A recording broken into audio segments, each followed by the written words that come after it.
It's about vision. The question, the election campaign that will unite voters across this province, you're going to have a vision. And by vision, I think that we as Conservatives need to embrace 3 key points. First off, fiscal responsibility. This province is in debt, forecasted to reach $68.9 billion. We pay $2.6 billion a year in interest. They're scalping BC Hydro for over $500 million a year, and then they raise your rates and say that taxes aren't going up. You can't balance the budget on the backs of BC Hydro. We have to be the ones that offer the vision of good fiscal management that says we are going to look at tax reform that is in fact going to pay down our debt and eliminate it, not because we won the LNG lottery, but because we are good fiscal managers. That's part of our vision. Second one, empowering grassroots democracy. We have to tell people that they can influence politics. We have to help them feel like they matter. That what every single individual in this province, how they vote and how they act politically, affects the outcomes in Victoria. We must empower them by giving more decision-making powers, not to Victoria and the Premier's office, but to your regional and local authorities. We have to put in place this idea that constituents first, above your party. That is where your first loyalty lies. That's part of our vision for helping engage people in a new way to do politics. We must embody those qualities. The third one is our resource economy. Every region of this province contributes to the economy, every single region. W.A.C. Bennett had a great analogy, which I personally just love. He said the economy of British Columbia is like the Fraser River.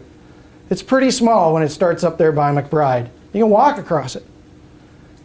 But by the time it gets to Vancouver, it's collected from hundreds of small tributaries, hundreds of small communities that flow into the Fraser, that slowly get bigger and bigger. So by the time it gets to Vancouver, it's a mighty river, one of the greatest in the world.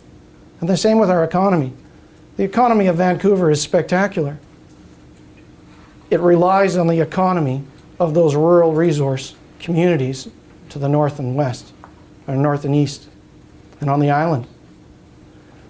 We have to address and have platforms that resonate with people who understand how the economy works.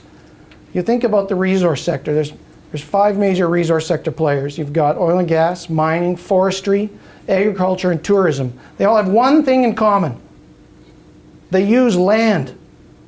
This is the primary thing that they use in order to develop or grow our economy.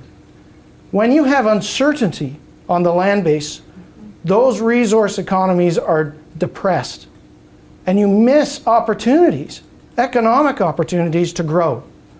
That's why you have so much difficulty getting resource projects approved. You look at Taseko with the Prosperity Mine. How many years? Millions of dollars. And how many years? And they can't get it approved. And even when you've got a resource project that meets environmental approvals, like the Morrison Lake mine up by Smithers, the Liberals who claim to be so friendly towards mining turned it down. And they had to go to court to get the Liberal ruling on that overturned because it was ruled unfair and out of process. We have to be the party that is going to we need to settle First Nations land claims. We need to have an end game with that. We have to create an environment of greater certainty on the land base. One thing that unites all of British Columbia more than anything else, I mean, LNG, that's great for Dawson Creek and Fort St. John and Kitimat. But what about the rest of us? What about all of us? What about our jobs? I don't want to have to live in Dawson Creek because that's where the jobs are. I actually kind of like Vanderhoof and Kamloops. I might even move to the island one day. But what my point is what about the rest of us? That's a very myopic vision and putting all the eggs in one basket. There's one thing, though, one industry that unites us all, that transcends geographic or regional differences, and that's tourism. Now, I've been a tourism operator for 15 years. My family's been in it for almost 40. I tell you something, tourism does something magical, and I want to articulate this vision to British Columbians. Tourism, of course, it gets you jobs. Tourism will fix BC ferries. Because if you increase the number of people coming to Vancouver Island to visit it, you're going to fill those ferries so that you can pay for the services you need. Tourism builds quality of life, because it's tourism that builds the rec centers and the hiking trails that people want to live around. Tourism attracts professionals. You want healthcare professionals in your community? You want to know why rural BC, especially northern BC, can't get doctors? They have to bribe them. They have to give them $100 grand in order to get a doctor to come in. Why? Because they don't have the quality of life that those people expect to live in. They very quickly leave. Tourism is something that unites this whole province. And I believe it's the second largest industry in the world. We need to make it number one in British Columbia.